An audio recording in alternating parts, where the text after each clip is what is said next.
Alle som er med på denne forestillingen er her nå. Det er skikkelig. Er alle på skogen her? Er det noe som mangler på skogen som dere ser mangler? Eivind er bare her i dag. Det er ja,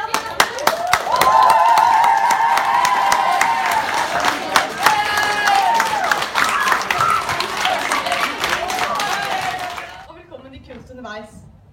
Mitt navn er Angela Hansen, og i kveld skal dere oppleve kreativiteten til 13- og 14-åringer, eller at vi i hele høst har gått løs på et helt nytt musikkverk.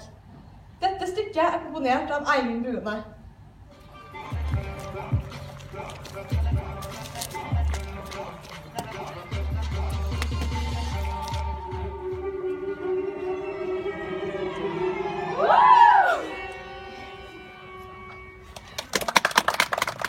Venn dere til Gud!